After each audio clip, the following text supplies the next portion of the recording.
Buenos días, mi nombre es Grisista Villar Torres, soy del Centro de Bachilleres Moisés Sáenz y hoy vengo a presentarles la línea del tiempo de los presidentes de México. Guadalupe Victoria fue el primer presidente de Estados Unidos mexicanos, cargo que ocupó el 10 de octubre de 1824 y el 31 de marzo de 1829. En 1821 lanzó el Manifiesto de Santa Fe y se declaró contrario a Iturbide, postura que mantuvo al colaborar con Santa Anna en la proclamación del Plan de Casamata. Apoyó la Constitución de 1824. Con su mandato se inauguró en el país la forma republicana de gobierno. José María Bocanera fue presidente interino de México del 18 al 23 de diciembre de 1829. Combatió personalmente la rebelión del vicepresidente Anastasio Bustamante. Manuel Gómez Pedraza fue presidente constitucional de México del 24 de diciembre de 1832 al 31 de marzo del año siguiente.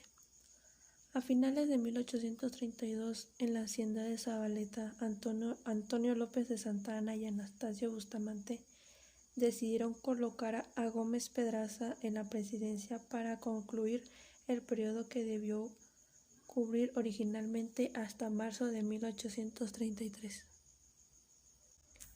Valentín Gómez Farías fue presidente del Ejército de la Presidencia del 3 al 18 de junio de 1833. Del 3 de junio al 27 de octubre de 1833 y del 15 de diciembre de ese año hasta el 24 de abril del siguiente. Y por último, el 24 de diciembre de 1846 al 21 de marzo de 1847. Promovió importantes iniciativas tendientes a reformar el gobierno. Intentó separar la Iglesia del Estado, abolir los privilegios del credo y del ejército, destruir el monopolio religioso de la educación, utilizar los bienes eclesiásticos para pagar la deuda política. Miguel Barragán fue presidente interino de México del 28 de enero de 1835 al 27 de febrero de 1836. Como gobernante, sus mayores prendas fueron la honestidad y la austeridad. Le tocó conducir a la República del Federalismo al centralismo. José Justo Corro fue presidente interino de México del 27 de febrero de 1836 al 19 de abril de 1837. Le correspondió poner en vigor la nueva constitución redactada por los centralistas, conservadores que ponían fin al sistema republicano federal. La nueva ley abrogó el voto universal y lo limitó a las personas que pudieran leer y escribir. Estableció el supremo poder conservador encargado de controlar al ejército, al legislativo y al judicial. Nicolás Bravo ocupó la presidencia de México en 3 ocasiones, del 11 al 17 de junio de 1839 como sustituto, con la misma designación del 26 de octubre de 1842 al 14 de marzo del año siguiente, como presidente interino entre el 28 de junio y el 6 de agosto de 1846. En 1842 disolvió el Congreso, que pretendía discutir una nueva constitución contraria al caudillo veracruzano. Francisco Javier Echeverría fue presidente interino de México del 22 de septiembre al 10 de octubre de 1841. Logró aumentar el 10% del impuesto al consumo. Valentín Canalizo fue presidente sustituto de México del 7 de septiembre de 1843 al 4 de junio del año siguiente y presidente interino del 21 de septiembre al 6 de diciembre de 1844. Impulsó que los asuntos de gobierno deberían ser resueltos por la mayoría de votos de los ministros. Antonio López de Santa Anna ocupó la presidencia de México en 11 ocasiones, del 16 de mayo al 3 de junio de 1833, del 18 de junio al 3 de julio de 1833, del 27 de octubre al 15 de diciembre de 1833, del 24 de abril de 1834 al 28 de enero de 1835, del 18 de marzo al 10 de julio de 1839, del 10 de octubre de 1841 al 25 de octubre de 1842, del 5 de mayo al 6 de septiembre de 1843, del 4 de julio al 12 de septiembre de 1844, del 21 de marzo al 2 de abril de 1847, del 20 de marzo al 16 de septiembre de 1847 y del 21 de abril de 1851 al 12 de agosto de 1855. Promulgó las 7 leyes, las cuales dieron paso a un periodo de conservadurismo. Mediante el Tratado de Guadalupe Hidalgo, México perdió los estados de California, Nuevo León, Arizona, Nevada y Colorado a favor de Estados Unidos, que se comprometió a pagar una indemnización de $15 millones a México. Martín Carrera fue presidente interino de México del 14 de agosto al 12 de septiembre de 1855. Dedicó los días de su gobierno a tratar de conciliar los intereses de los conservadores. Ignacio Comonfort fue presidente interino de México el 11 de diciembre de 1855 al 30 de noviembre de 1857 y constitucional del 1 al 17 de diciembre de 1857. Enfrentó diversas rebeliones encabezadas por el clero que oponía la implantación de leyes reformistas. Inicialmente apoyó la creación de la Constitución Liberal de 1857, a la que terminó de desconocer mediante un autogolpe de Estado que dio origen a la Guerra de Reforma. Benito Juárez ocupó la presidencia del 18 de diciembre de 1857 al 18 de julio de 1872. La Guerra de Reforma, la intervención francesa, el Segundo Imperio, la restauración de la República. Félix María Zuloaga, presidente interino del 11 de enero al 24 de diciembre de 1858.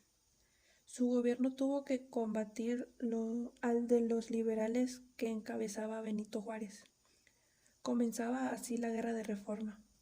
En la presidencia fue casi una figura decorativa, pues el destino del país se definía en los campos de batalla, donde los militares Luis Osoyo y Miguel Miramón tenían el mando de 1858.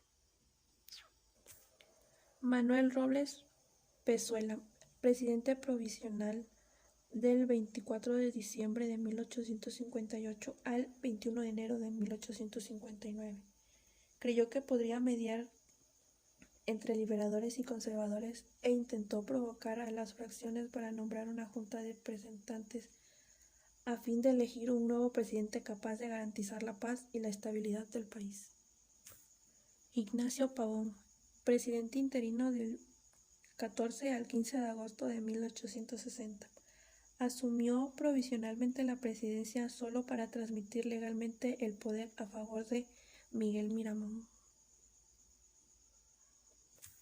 Miguel Miramón tenía 27 años cuando asumió la presidencia, ejerciendo el mando desde el campo de batalla. aunque conservador, estaba lejos de posiciones radicales. Favoreció el cuidado de la hacienda pública, la aplicación expedita de la justicia, el bienestar individual, aunque también evitó limpiar el poder político y económico de la Iglesia. Sebastián Lerdo de Tejada ocupó la presidencia del 18 de julio de 1872 y el 20 de noviembre de 1876. En su mandato avanzó en la pacificación del país, desangrado por constantes guerras y levantamientos desde la consumación de la independencia en 1821. Enfrentó a Manuel Lozada, el Tigre de Arica, quien había levantado en armas en Tepic, exigiendo una reforma agraria en beneficio de los campesinos, derrotándolo en marzo de 1873.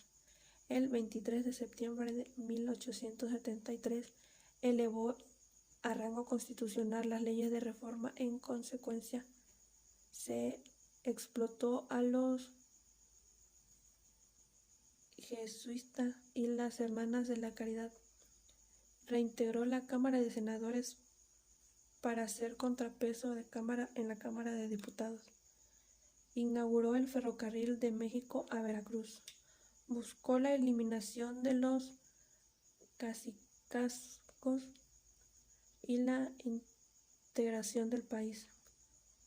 Se fomentó la industria con el soporte de capitales extranjeros, primordialmente de Francia e Inglaterra, tratando de evitar el capital estadounidense.